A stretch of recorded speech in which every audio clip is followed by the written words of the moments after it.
Vamos lá, Zé. A sua discussão, esse atrito com o presidente do Mota, não fala mais com o senhor? Como que é isso? Olha, isso aqui não é um clube de amigos, né? A minha relação sempre foi uma relação política. Não é o Centrão que indica o líder do PT. São os deputados do PT. E as minhas posições são posições sempre muito previsíveis.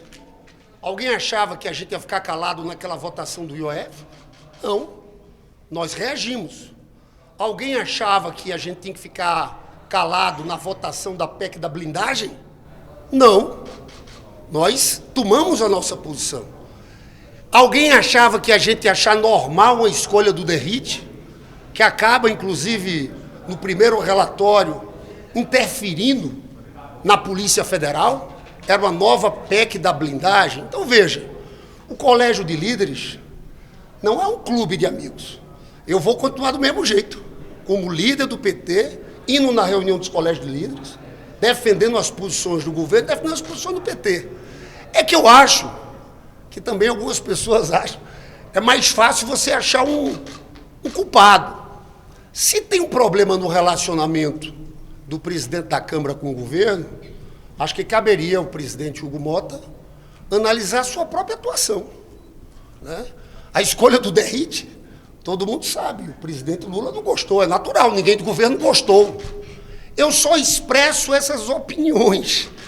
Então, eu vejo essa coisa minha e até do Jacques Wagner. Vocês conhecem alguém mais conciliador do que o Jacques Wagner?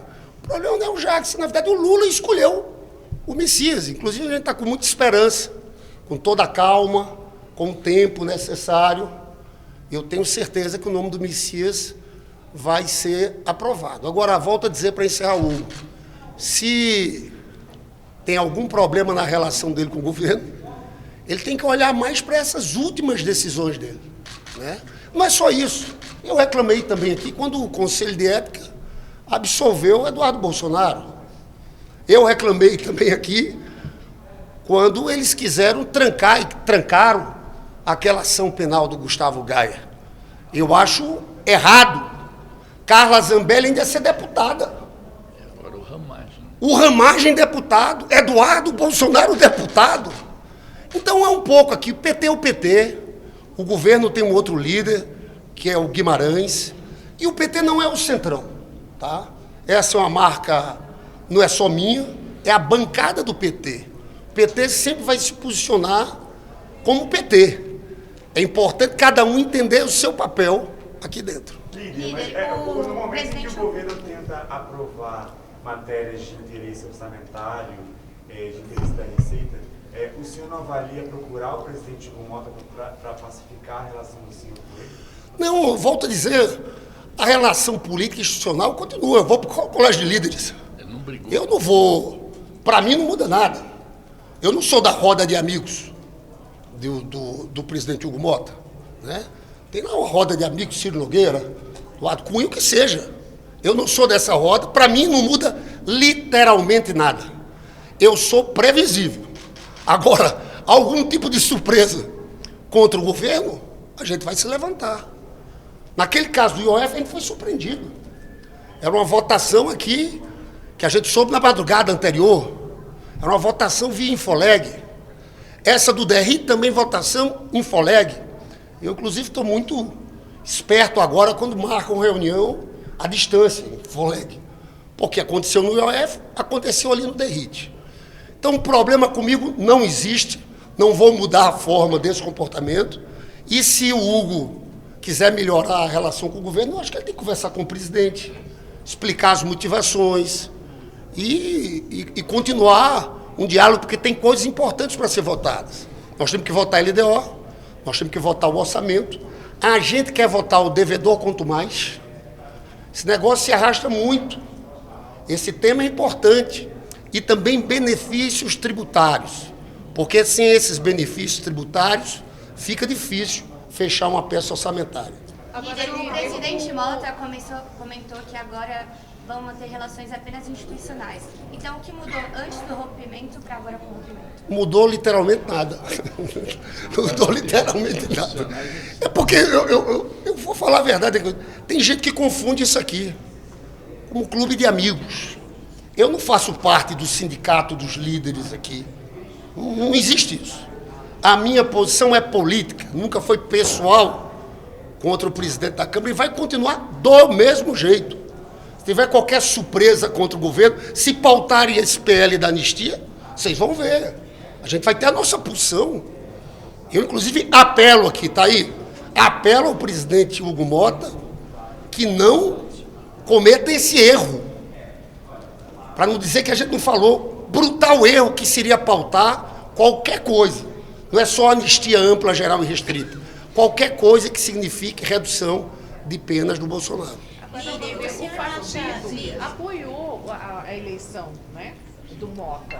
Então tem uma relação de proximidade. Isso azedou nesse clima todo? O que azeda são essas posições, às vezes, que eu considero erráticas. Eu citei 3 casos, eu posso falar de 5. 3 casos, que foi o IOF, a PEC da blindagem, que foi muito ruim como foi feita. Essa coisa do Eduardo Bolsonaro não ser cassado. A Carla Zambelli, pessoal, o ato da mesa, pela decisão como é trânsito em julgado, a mesa tinha que ter afastado a Carla Zambelli. Esticaram até agora. O caso do Ramagem, na próxima semana, quando ele for julgado, tem que ser afastado pela mesa. Então, esses são pontos que levam desgaste. Eu tenho maturidade para entender isso, no caso. Eu reclamei dele porque não dá para confundir o que é uma relação política e o que é uma relação pessoal. Meu ataque não é pessoal contra ele, é político. E nós vamos continuar falando o que a gente acha que tem que falar, né? O comportamento do líder do PT é esse. Vai botar o derrite de relatório, um relatório como aquele, a gente vai ficar quieto? Vai votar a PEC da blindagem, a gente vai ficar quieto? Não. Eu estou exercendo o papel que a bancada, o que a bancada quis e delegou que eu fizesse como líder do PT. Líder, deixa eu botar, o senhor falou da indicação de Messias para o Supremo e falou da relação com o Alcolumbre. O senador Alcolumbre está falando em votar amanhã aquela pauta bomba. Os senhores pensam em conversar? Eu sei que é da outro lado, lá do Estado Azul, mas os senhores pensam em conversar com ele, tentar evitar, já que a PEC foi aprovada aqui na Câmara e agora é o PLP lá no Senado? Olha, vou deixar o Senado com o Jacques Wagner. Nós temos uma tarefa, a turma é muito habilidosa na condução. Isso é prioridade do presidente Lula. A prerrogativa de indicar ministro supremo é uma prerrogativa do presidente da República, né? O presidente nunca delegaria isso. O presidente do Senado é importante sim, vai ter a sabatina lá dentro. Eu já fui senador. Com o tempo, as coisas vão se resolvendo. O Messias tem muita capacidade de diálogo. O presidente Lula vai entrar em campo quando chegar de viagem, vai conversar com as lideranças partidárias e eu acho que, ao fim e ao cabo, tudo vai se resolver. Essa questão da pauta de amanhã, que tem impacto, é verdade, tem um impacto. Mas, digamos, se fosse a motivação do presidente do Senado, fosse a motivação de dar um troco, ele teria votado a PEC. Eu não creio que tenha sido só isso, porque, de fato, tem uma pressão muito grande dos agentes comunitários em cada município. Então, veja, eu não encaro essa decisão como uma resposta do Davi desse jeito. Porque, volto a dizer, ele está colocando um projeto de lei complementar, que ainda vem para cá. Então, não teria, como a PEC o governo nem vetar pode. Aí, sim, teria um efeito fiscal imediato. Tá? Eu vou ter que ir, que eu tenho reunião da fala. Só uma coisa, em relação à prisão preventiva, senhor, qual o impacto que o senhor avalia da prisão para a eleição do ano que vem? Cara, eles desmoralizaram a base bolsonarista. Vários governadores que tinham se pronunciado contra a prisão, depois de verem aquele vídeo, ficaram, de certa forma, calados, porque é indefensável, né? É indefensável. Nós estamos prontos aqui. A nossa luta, essa semana, a maior luta nossa, é para impedir que esse projeto seja pautado. A gente acha que eles não têm nem condições políticas de propor isso direito aqui. Eu vi a coletiva do PL, não sei se alguns de vocês estavam lá, todo aquele discurso, de obstrução violenta, chegaram a ocupar a mesa da Câmara. Eu, sinceramente, eu acho que eles não estão com força para isso. Então, a gente só pede, nesse momento, que o presidente Hugo Mota avalie muito e não cometa esse erro. Agora, com certeza, o Bolsonaro é o nosso maior adversário. Quem tem votos do lado de lá é o Bolsonaro. O desgaste desse episódio é um desgaste muito grande. Gente, era um ferro de solda. Imagina uma coisa dessa. Eu confesso a vocês que eu não acreditei quando vi aquele vídeo, quando me falaram do vídeo. Então isso vai ter sim um desgaste político. O Bolsonaro é um personagem que vai estar aí preso, mas é um personagem importante no processo eleitoral. Eu, inclusive, para finalizar, acho que a tendência é crescer uma disputa entre o nome da família Bolsonaro, porque em relação ao Tarcísio, eu tenho essa avaliação aqui, porque claramente, se o Bolsonaro passar o bastão para o Tarcísio, eles vão tentar esconder o Bolsonaro, vão tentar parar de falar do Bolsonaro. E eu acho que ao final aquele núcleo familiar ali vai optar por uma candidatura que leve o nome do Bolsonaro à frente. Mas isso é outro problema. É um problema da direita, né? Nesse aspecto aí, para a gente, essa divisão que, na minha opinião, vai existir, pode também nos beneficiar. Não foi chamado ainda, mas confirmado eu serei o primeiro a chegar. Líder, essa expectativa aí da pena, né, do trânsito em julgado e do cumprimento da pena, o senhor acha que de 27 anos que está falando?